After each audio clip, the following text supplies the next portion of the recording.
Hi everybody, it's Sally from Sally Stampers. Thank you for joining me today. Today I'm bringing you a double project. So I have my fold flat cubes. As you can see, I have a small and a medium. Or should I say a large and a medium? I'll get there in a minute. Can make them even smaller. And they are simply little cubes that will open out and fold flat. But they are perfect to give, well, flat enough anyway because of the decoration on the top. But they're really super simple. They're great for little gifts.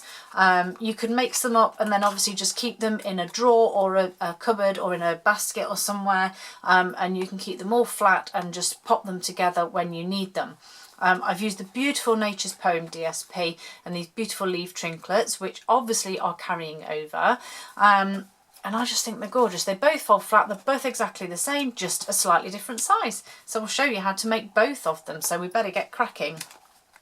Pop them out of the way. So we'll go with the small one first. So for the smallest box, you need a piece of cardstock that is 9 inches by 8 inches.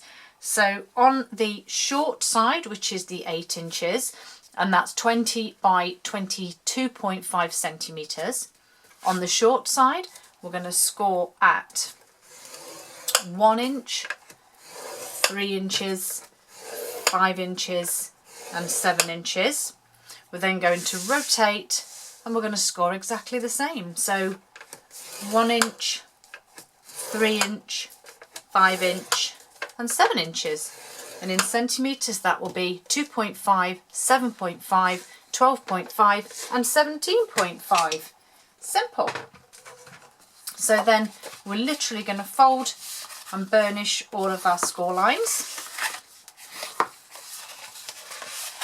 Oops, getting caught up on my grid paper here as well. So we're just going to go along folding and burnishing as we go.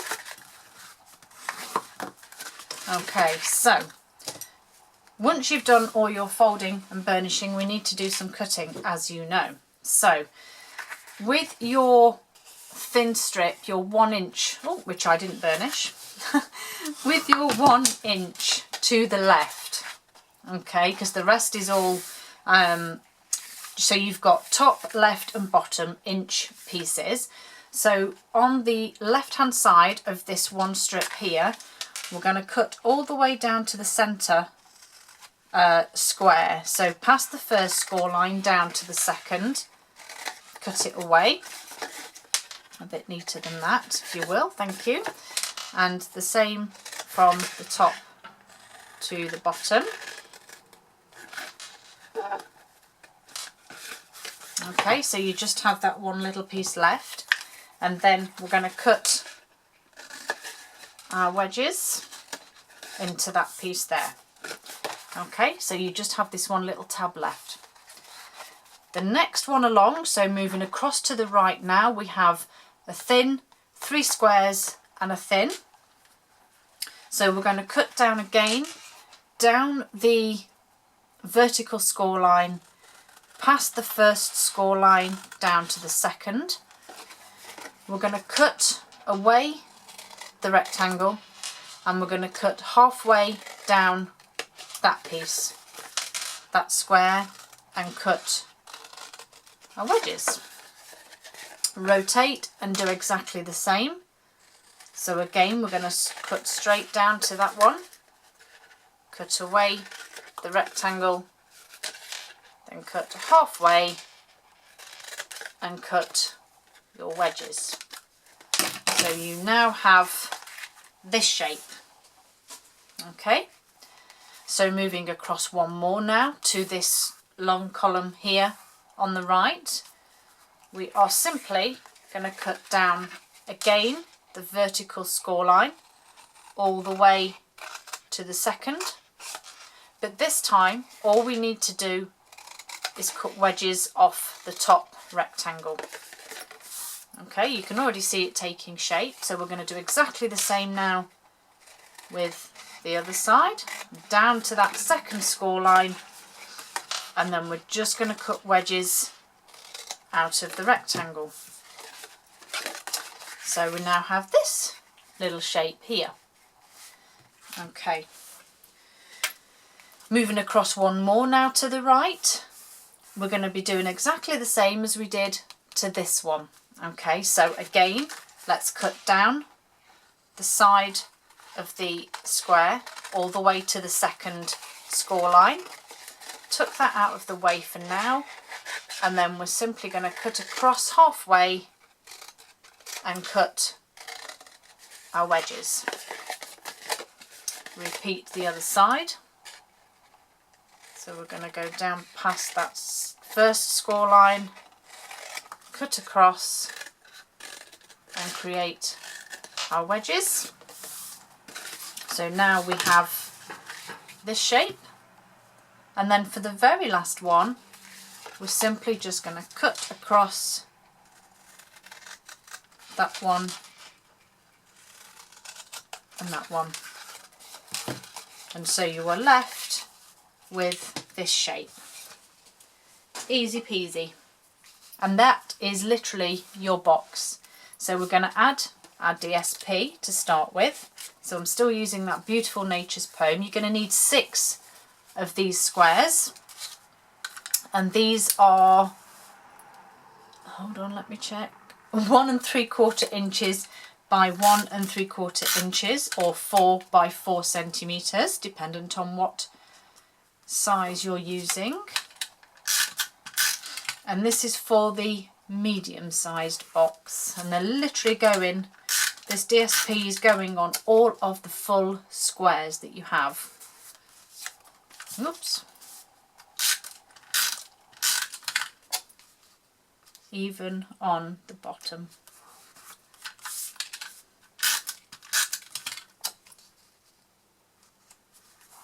I love this paper so much. I'd be sad to see it go, but we do have some beautiful new papers coming, so that will be just as much fun, won't it? So there we have all of our DSP put on. So next up we need to use some adhesive, and if you want to use either wet glue, or I'm just using tear and tape for speed because I don't want to wait for the wet glue to dry. So I'm just popping tear and tape on that one piece there.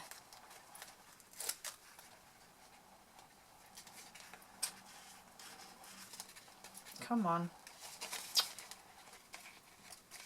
Oh, for goodness sake. Always when you're in a rush. So I have another box to make yet. Come on, come on. Okay. So we've made that part up. Adhere that. And then with your 1/2 inch circle punch, if you want to either measure, or if you're just like me, going to wing it and eyeball it. Oops. Just pop some little notches out there. And there you have your cube box. And then to decorate the top, so I've used, for this one, I've used the small and the large scalloped punch. I may as well get the other ones out while I'm here.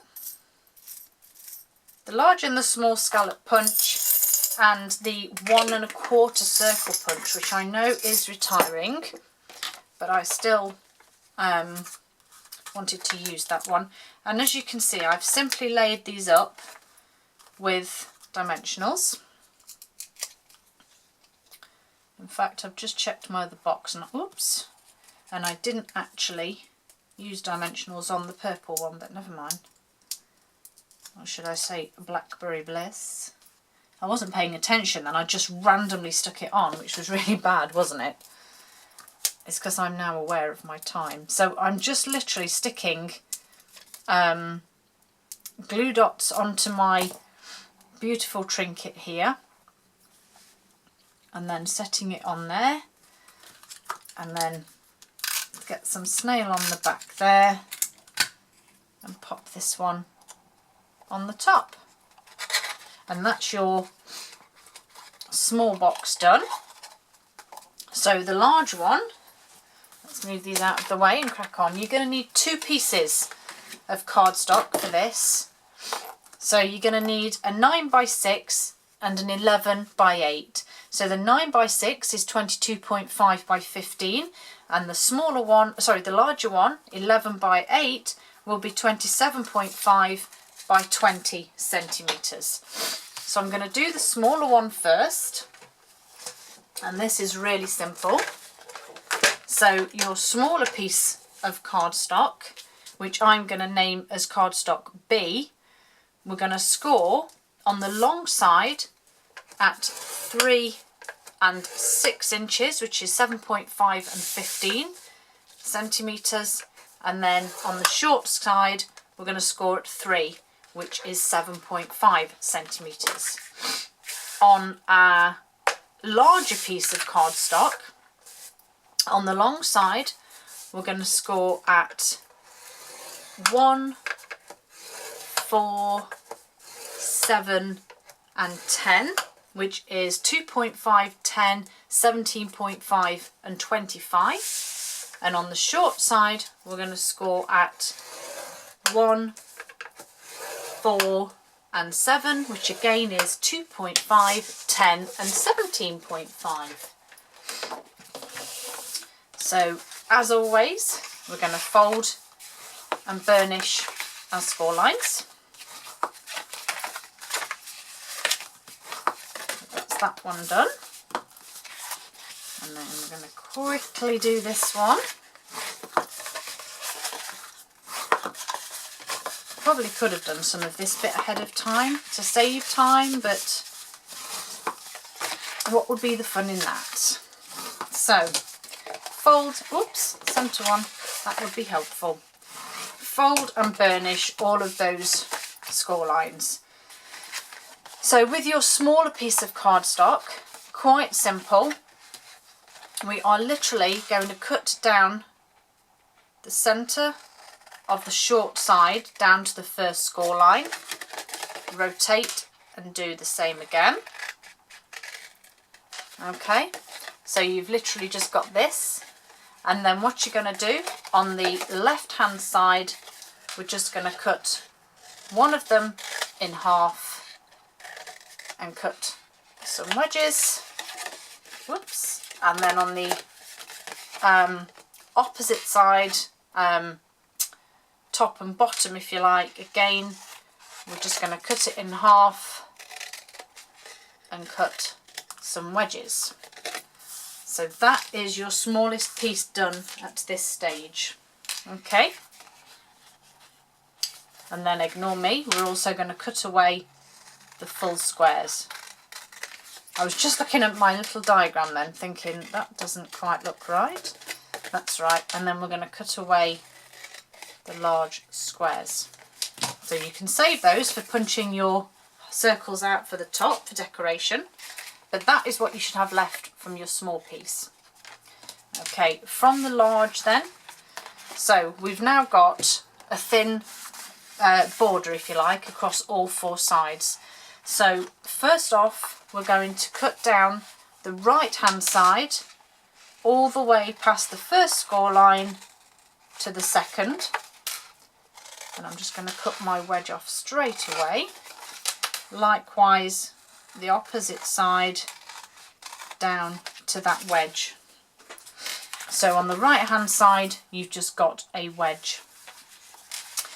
The centre score line here then we're going to cut down past the first score line to the second, and then we're just going to cut some wedges out of this top piece here, rotate and do the same again.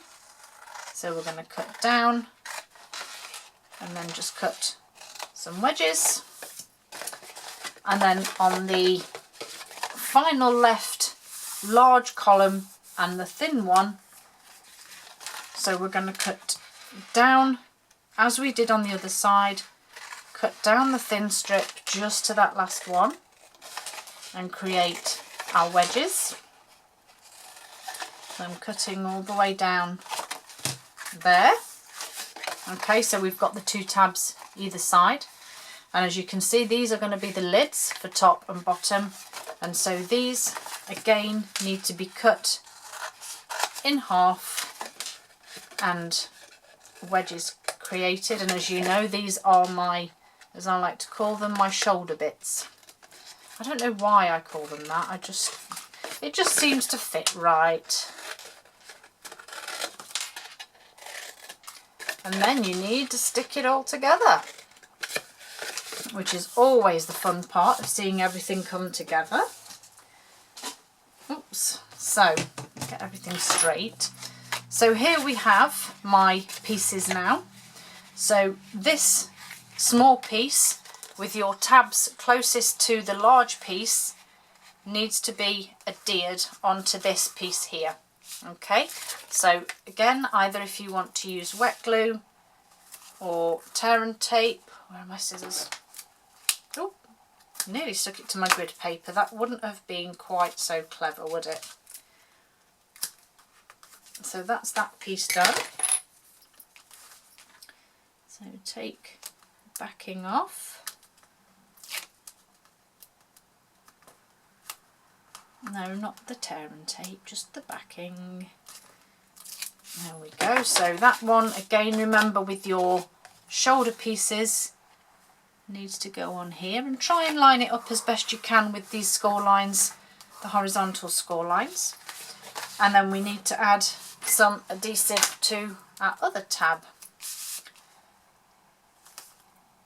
So pop that on there. And then obviously you need to add your DSP, which I lovely have ready over here. So just, oh no, leave that on for a minute, getting carried away. So I have my DSP here. Again, you're going to need 6 of these, and these ones are 2 3/4 by 2 3/4, which is 6.5 by 6.5. And again, these are going to go on all of the squares. So top, bottoms and sides.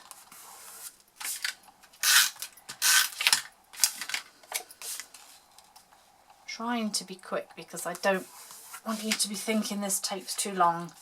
It really doesn't. I mean, what are we on? 17.5 minutes and I've made 2 boxes.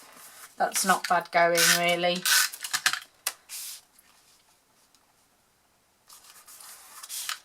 And don't forget to get onto our website and go and have a look at the Last Chance products or the clearance rack, because there really are some good bargains to be had on there. So pop on over and have a look. Don't forget to use my hostess code as well and get you some more lovely product. Okay, so as you can see, my box has taken shape. Again, back in with my 1/2 inch circle punch, which again I'm just winging and eyeballing and getting it everywhere. And so again, just tuck those shoulders in, and then you have your cute box, and then all you need to do is decorate it. So for this one I've used, let's do this right this time. So these are from the Layered Circles framelets. So I've used the large scalloped circle, which is about 2 1/4 inches. I've then used a 2-inch circle punch, and then I've then used another layered scallop, and this one is about 1 3/4 of an inch in diameter. I'll do this one the correct way this time. And then I've got my lovely leaves trinkets here. And you will notice they, I mean, you're sure you've seen these anyway, but they do have more of a flat side, one side, and then more of sort of a detailed side. So the flat side ideally is the back. And then I've just, again, used a glue dot just to stick these on. I've just used obviously the single ones on here and the larger clustered one on the smaller boxes.